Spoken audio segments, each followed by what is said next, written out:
बचपन से ही शनिदेव बड़े क्रोधी रहे, बहुत क्रोध उनके अंदर रहा, बहुत कुछ भी देखते थे गुस्सा कर देते थे, कुछ भी बोल देते थे। अब धीरे धीरे धीरे धीरे शनिदेव महाराज का स्वरूप बढ़ता चलेगा। कभी माता को अपशब्द कह देते, कभी पिता को अपशब्द कह देते, कभी भाई को अपशब्द कह देते, कभी बहन को अपशब्द कह देते। किसी न किसी रूप में वो एक दूसरे को कुछ ना कुछ बोल देते। इतनी उद्दंडता बाबा शनि महाराज जी कर देते थे, माता पिता से ऐसा ऐसा कह देते थे कि माता पिता के हृदय में भी कछोटपन उत्पन्न हो जाता था। कोई देवता शनिदेव को सम्मान नहीं देते, कोई भी। पंडाल की आवाज बढ़ाओ। कोई देवता शनिदेव को सम्मान नहीं दे पाते थे, और जब शनि महाराज को सम्मान नहीं मिलता था तो शनिदेव और ज्यादा उद्दंड हो जाते।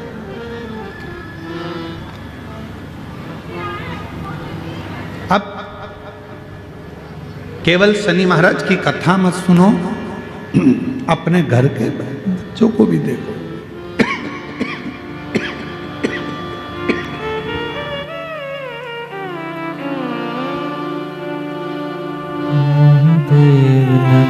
चरणों में स्वीकार कीजिए, सबका किया है केवल अपने घर के शंभु शंभु शंभु शंभु शनि महाराज जी की केवल कथा ना सुने, अपने घर के बच्चों को भी देखें। पूरे घर में कोई कोई बच्चे ऐसे भी होते हैं जो बहुत उद्दंडी होते हैं। माँ समझा रही है नहीं मान रहे, पिता समझा रहे हैं नहीं मान रहे, रिश्तेदार आए दिन कोई ना कोई बात लेकर आ जाते हैं, कोई ना कोई बात लेकर।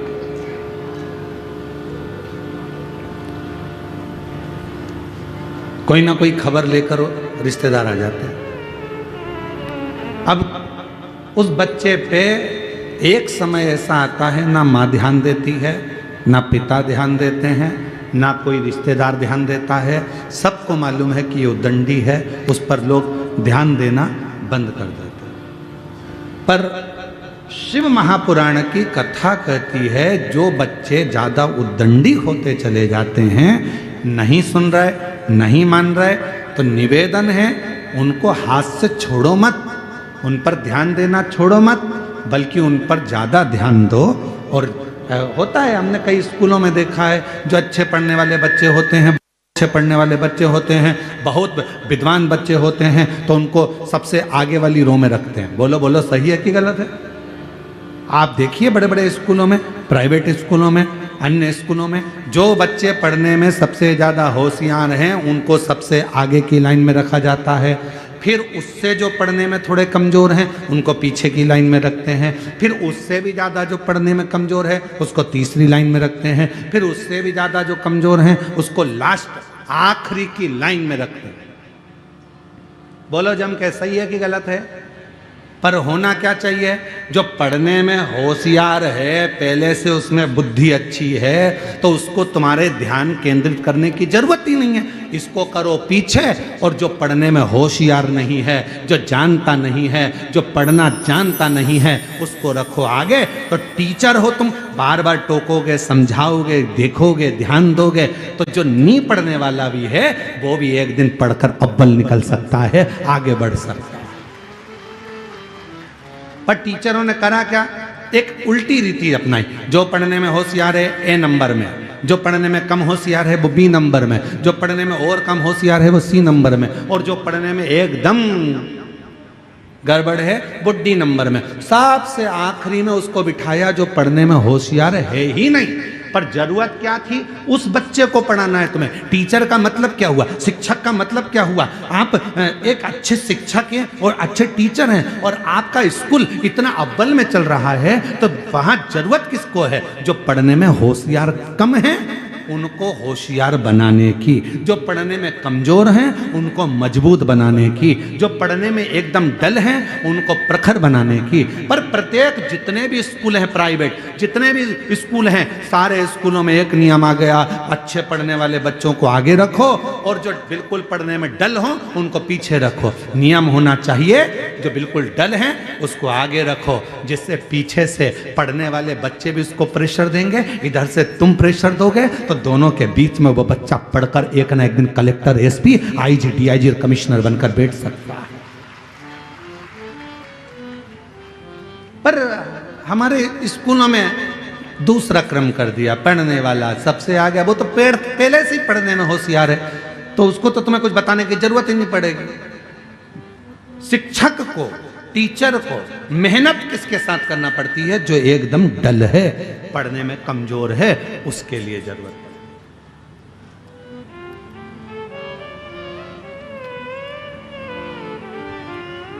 पर उल्टी रीति है, सारे अच्छे पढ़ने वाले आगे बैठ जाओ, खुश। अब जो बिल्कुल डल है, पढ़ने में कमजोर है, वो पीछे क्या करेगा, उसको तो मालूम है सर इसी को रिस्पांस दे रहा है, इसी को आगे देख रहा है, इसी को स्टूडेंट का सब करता धरता बना दिया, इसी से पूछते हैं, इसी को बताते हैं, इसी को लिखाते हैं, इसी को आगे करते हैं, तो वो बच्चा और उद्दंड होते चले जाता है, फिर वो पढ़ता भी नहीं है, ध्यान भी नहीं देता। ये शिक्षक की जरूरत है कि उस बच्चे को अव्वल कैसे बनाना है, ये शिक्षक की जरूरत है, उसको श्रेष्ठ कैसे बनाना है, ये शिक्षक की जरूरत है, उसको उज्जवल कैसे बनाना है, उसके भाग्य को कैसे प्रबल करना है, कैसे उज्जवल बनाना है, ये शिक्षक जाने।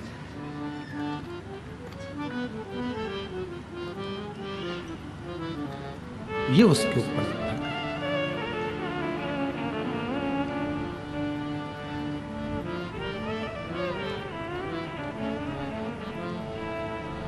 स्कूल में एडमिशन देना है,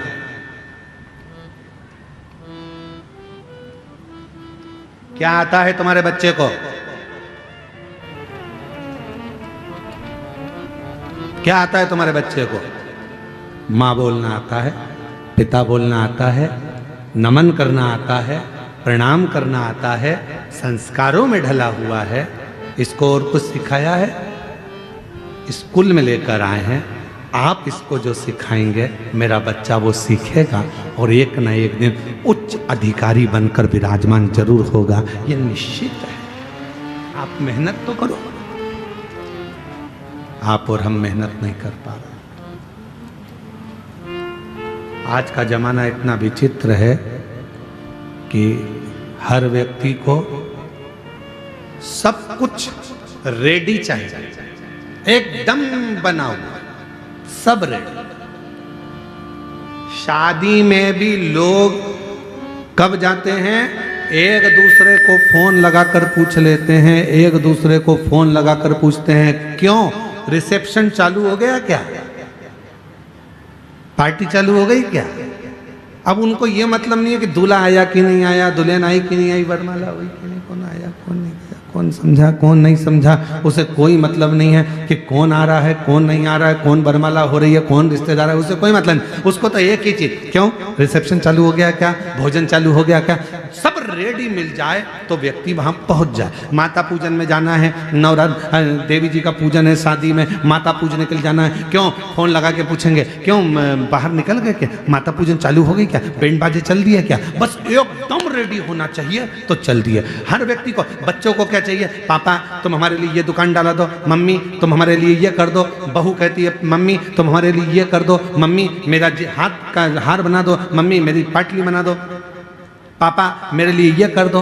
अब कोई तुम्हारे बच्चों से पूछे या तुमसे कोई कहे कि तुम कह रहे हो पापा मेरे लिए ये कर दो, मम्मी मेरे लिए ये कर दो, एक दिन माँ बाप तुमसे कह दे कि बेटा लिख के दे दे, आज मैं जो कर रहा हूं इतना क्या तुम मेरे लिए कभी जिंदगी में करेगा कि नहीं करेगा। तू भी तो लिख कर दे, कितना कर पाएगा जो मैंने करा। मैंने तुझे पढ़ाया लिखाया अव्वल बनाया सब कुछ करा, अपनी पूरी जिंदगी लगा दी। क्या तुम मुझे बुढ़ापे में नमन करेगा, प्रणाम करेगा, साष्टांग करेगा, मेरा कहना मानेगा, ये मेरे पद चिन्हों पर चलेगा? ये तेरे ऊपर निर्भर करता है।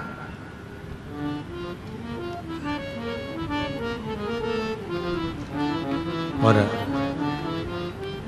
हम वंचित हैं, वंचित।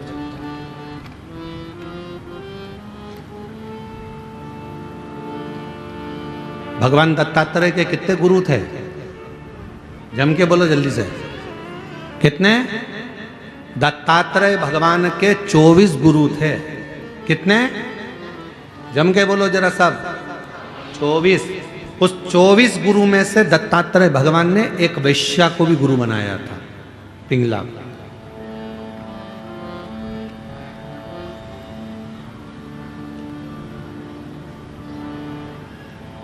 दत्तात्रेय भगवान के 24 गुरु में से एक गुरु दत्तात्रेय भगवान पिंगला वैश्या को भी बनाते। पूछा दत्तात्रेय भगवान से कि ये आपने पिंगला को गुरु क्यों बना लिया? आपके 24 गुरु में से पिंगला को गुरु आपने बनाया? हाँ। क्यों? दत्तात्रेय भगवान ने कहा एक बार ये पिंगला मुझे दिखी और मैंने इस पिंगला को देखा, ये श्रृंगार कर कर तैयार होकर श्रृंगारित होकर शाम के समय दरवाजे पर जाकर बैठ गई, खिड़की में से पुरुषों को देखने लगी, कोई आएगा मेरी सुंदरता को देखकर मेरी ओर आसक्त होगा, कोई मेरे पास में आएगा, मेरे पास में चला आएगा। वो पिंगला देख रही थी, वो पिंगला, पर कोई आया नहीं, कोई दिखा नहीं।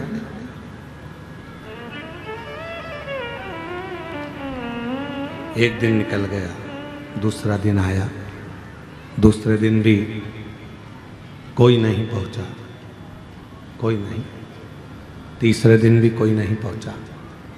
आखिरी में पिंगला को गुस्सा आ गया और पिंगला ने विचार करा कि मैं रोज सज धज कर पुरुष का इंतजार करती हूं, कोई आता नहीं है।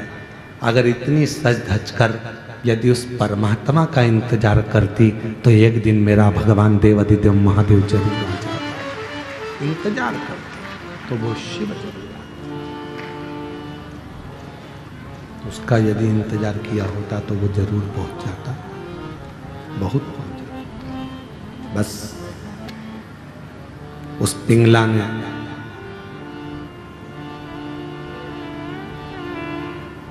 वेश्यालय को छोड़ दिया, बैठ गई एक नदी के तट पर और देव अधिदेव महादेव की आराधना में डूब गई, साधना में डूब गई।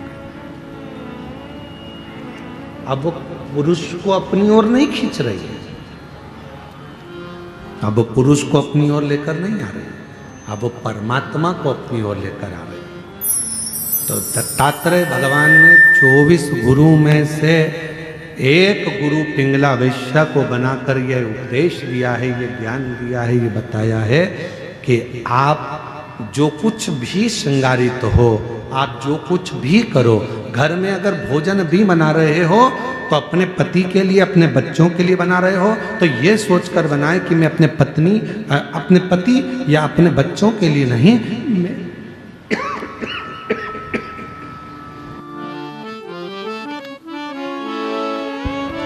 मैं देवाधिदेव महादेव के लिए बना रही हूँ, मैं भगवान देवाधिदेव महादेव के लिए भोजन बना रही हूँ, मैं भगवान शंकर के लिए भोजन बना रही हूँ,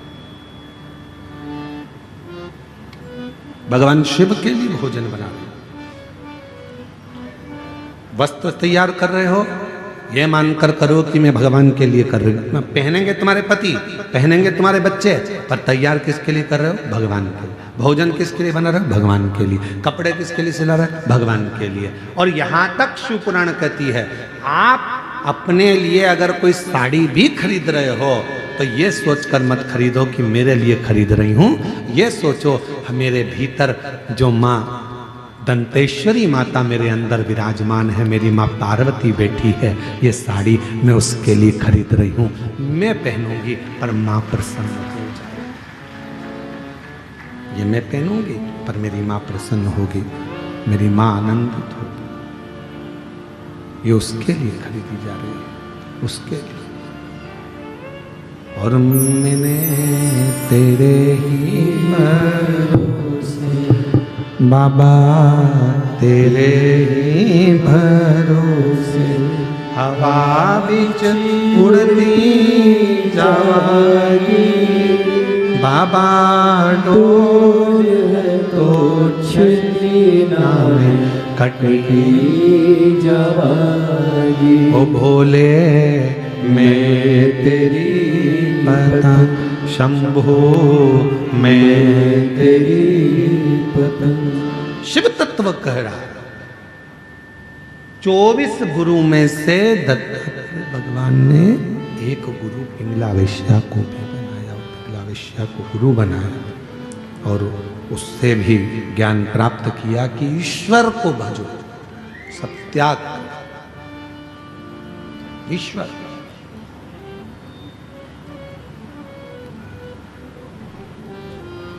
जरा उत्तर दीजिएगा आप लोग सभी।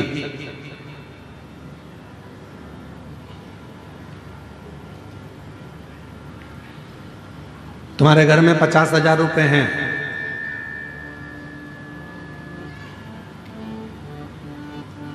कोई बीमार पड़ गया घर के अंदर, हॉस्पिटल लेकर चले गए, इलाज चालू हो गया,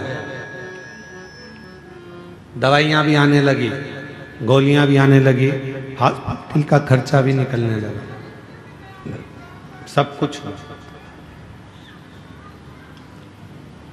अब डॉक्टर ने तुमसे कह दिया कि इसकी अंतिम सांसें चल रही है और इसके पास में अब समय नहीं है, और तुम डॉक्टर से कहो कि गुरु डॉक्टर साहब मेरे से 1 लाख रुपए ले लो, मेरे से 2 लाख रुपए ले लो, मेरे से 5 लाख रुपए ले लो, मेरे से 4 लाख रुपए ले लो, इसको ठीक कर दीजिए, इसको थोड़ा सही कर दीजिए, ऐसी कृपा कर दीजिए कि ये बिल्कुल ठीक हो जाए, ऐसा कुछ कर दो, मेरे से पैसे ले लो और इसको ठीक कर दो।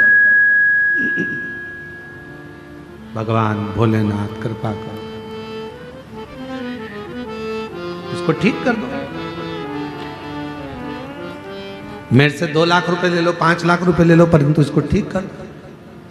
अब उस जगह पर पैसा काम नहीं आएगा, उस जगह पर तुम्हारा धन काम नहीं आएगा। डॉक्टर कहेगा मेरा काम मैं कर रहा हूं, दवाइयां भी दे रहा हूं, इंजेक्शन भी लगा रहा हूं, बोतल भी चढ़ा रहा हूं, सारी तैयारी कर रहा हूं, पर ये पैसा अब यहां काम नहीं आ रहा। अब तो यहां क्या काम आएगा?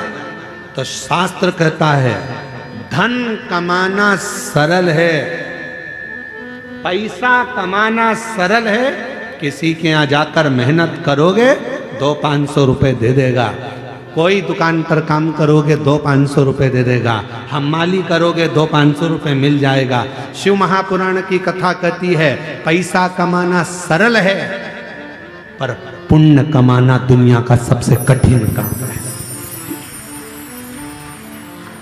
सबसे कठिन काम है पुण्य को कमाना। क्यों? अंतिम समय में, प्राण छूटने के समय में, हॉस्पिटल में, सब हॉस्पिटल के बाहर होंगे, बेटा बाहर, बहू बाहर, रिश्तेदार बाहर, नातेदार बाहर, भाई बाहर, बहन बाहर, बेटी बाहर, दामाद बाहर, बेटा बहू सब बाहर। हॉस्पिटल के अंदर जब मशीनें लगाई जाएगी, अकेले पलंग पर आईसीयू में पड़े होगे, वेंटिलेटर पर पड़े होगे, उस समय पर तुमने कितना पैसा कमाया वो वहां काम नहीं आएगा। उस समय पर अंतिम बिंदु में काम आएगा कि तुमने अपनी जिंदगी में पुण्य कितना कमाया, वो पुण्य तेरे सामने आकर खड़ा हो जाएगा और वो पुण्य तुझे श्वास देना प्रारंभ। पुण्य, पैसा कमाना कठिन नहीं है मेरी बहनों, मेरे जीजाओं, मेरी जीजियों, पैसा कमाना सरल है। यहाँ छत्तीसगढ़ का हमको नहीं मालूम, हमारे मध्य प्रदेश का मालूम है हमको। मध्य प्रदेश में हमारे यहाँ जो गरीबी रेखा के अंतर्गत आते हैं उनको गेहूं फ्री मिलता है, कम शुल्क में शक्कर मिलती है, कम शुल्क में निःशुल्क, कम पैसे में, थोड़े बहुत पैसे में उनको गेहूं मिलता है, उनको शक्कर मिलती है, उनको तेल मिलता है। यहाँ मिलता है? अरे बोलो तो जम के, आवाज नहीं आई, और जम के बोलो। मिलता है। झोला लेके तुम सीधे दुकान पर पहुंच गई, जहां पर मिलता है वहां पहुंच गई, वो दे देगा क्या तुमको? जम के तो बोलो, नहीं देगा। क्या कहेगा? डायरी ला। वो कौन सा एक डायरी होती पीली पीली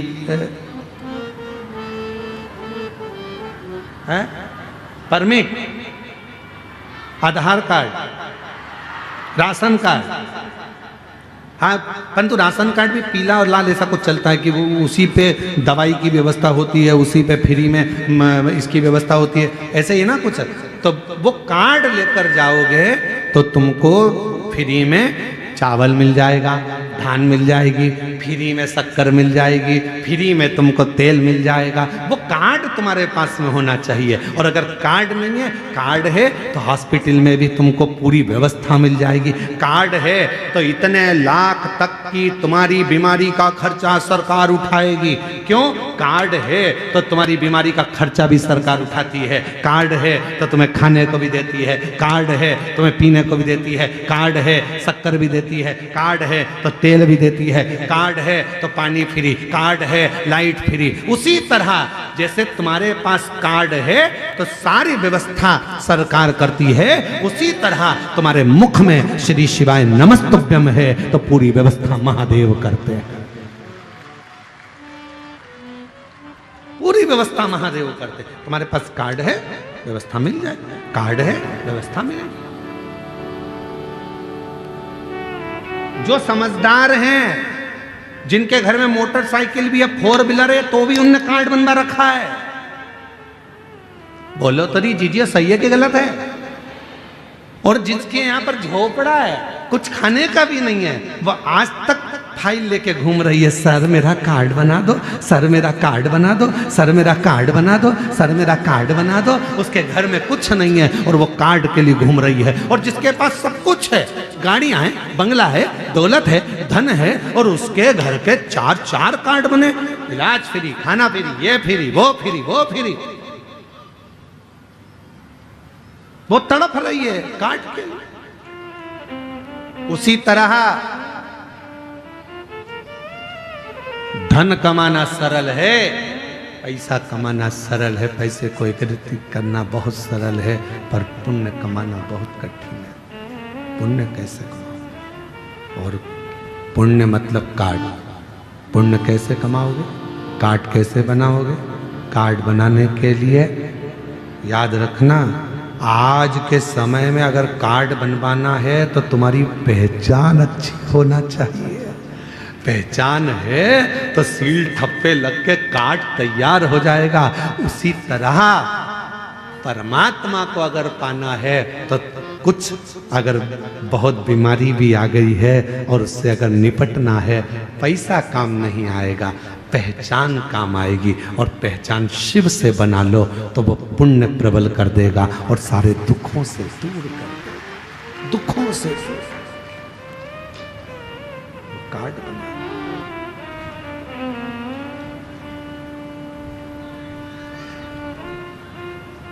बहुत दिन हो गए शिव से बिछड़े, बहुत दिन हो गए भोले से बिछड़े, भोले से बिछड़े, शंभू से बिछड़े, भोले से बिछड़े, शंभू से बिछड़े, भोले से बिछड़े, शंभू से बिछड़े, भोले से बिछड़े, शंभू से बिछड़े। बहुत दिन हो गए भोले से बिछड़े, बहुत दिन हो गए भोले से बिछड़े, बहुत दिन हो गए भोले से बिछड़े, बहुत दिन हो गए भोले से बिछड़े। पैसा मूल्य नहीं है, पैसा कमाना सरल है, पर पुण्य कमाना बहुत कठिन है, बहुत कठिन है। कैसे पुण्य कमाओगे? पुण्य कैसे एकत्रित करोगे? पुण्य को कैसे बढ़ाओगे? ये तुम्हारे ऊपर निर्भर करता है, तुम्हारे ऊपर। बहुत कठिन है पुण्य कमाना। पुण्य एकत्रित करना।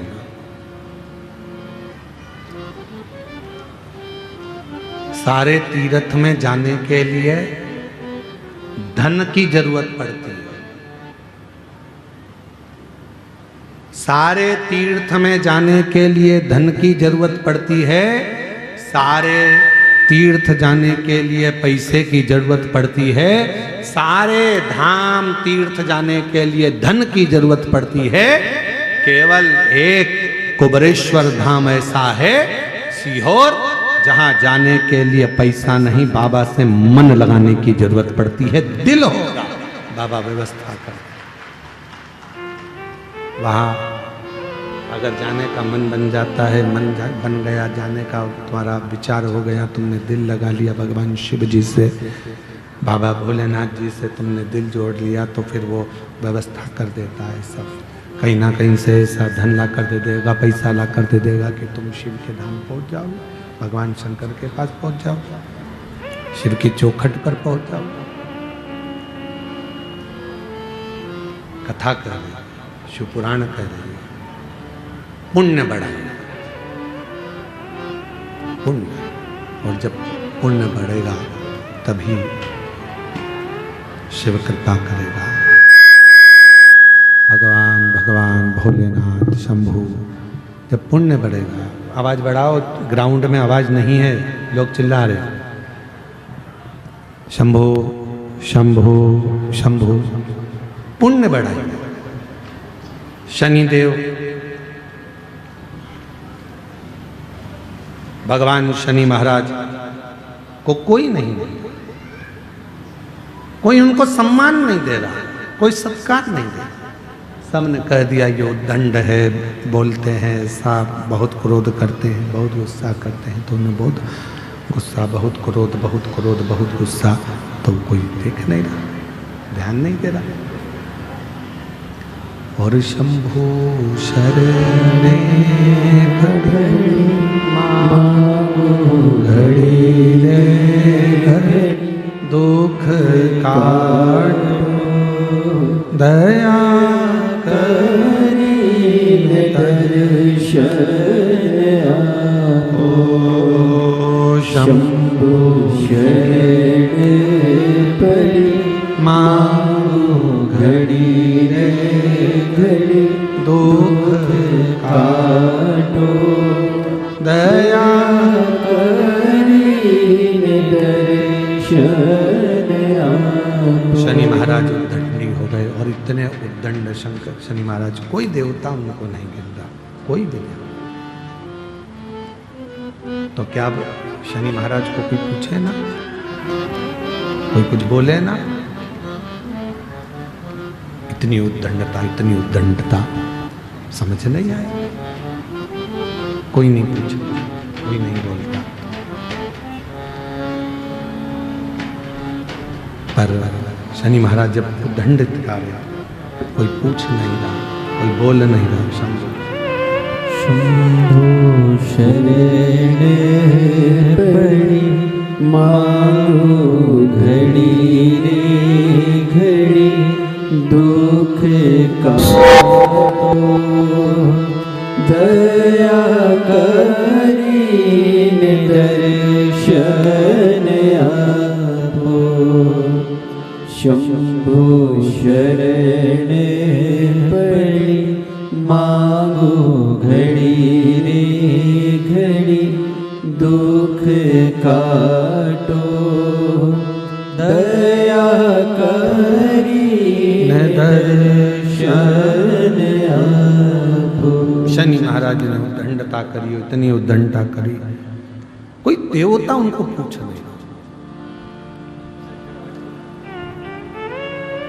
अब शनि महाराज ने विचार कर लिया कि यदि कोई पूछ नहीं रहा, कोई जान नहीं रहा, तो शनि महाराज ने तब सूर्य नारायण भगवान के कहने पर, भगवान सूर्य नारायण के बोलने पर शंकर भगवान की आराधना और साधना करना प्रारंभ किया, शिव किया।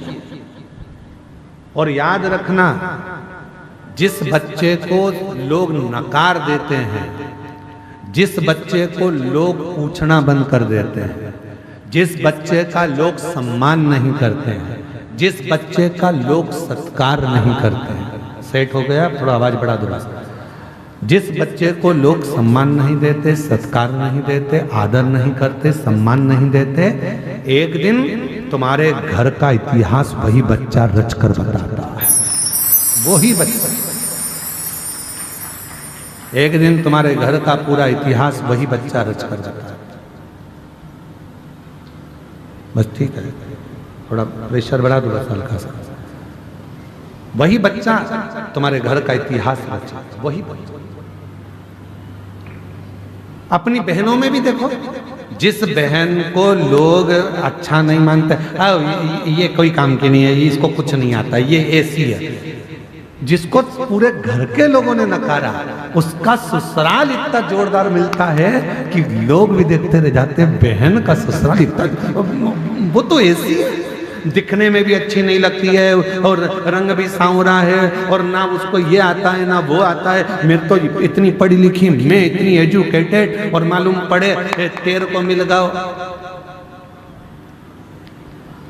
जो मिलना था भैरू महाराज, और उसको क्यों? क्योंकि वो उसको समझे नकारा, उसको किसी ने नहीं दिया, उसको किसी ने आदर नहीं दिया, सम्मान नहीं दिया, पर उसको उसके अंदर निष्कपट भाव था, वो ईर्ष्या नहीं रखती थी, उसके अंदर कोई ईर्ष्या का काम नहीं था, तो वो भगवान के भजन में और भगवान की भक्ति में डूबी रहती थी, और उसको कोई मतलब नहीं था। और वही हुआ, आखिरी में उसको परमात्मा ने साथ दे दिया, आखिरी में भगवान ने उसको साथ दे दिया, आखिरी में परमात्मा उसका साथ।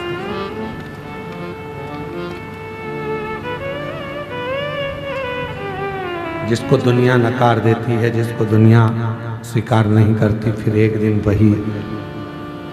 वही कुछ अच्छा कर दिखा, कुछ अच्छा।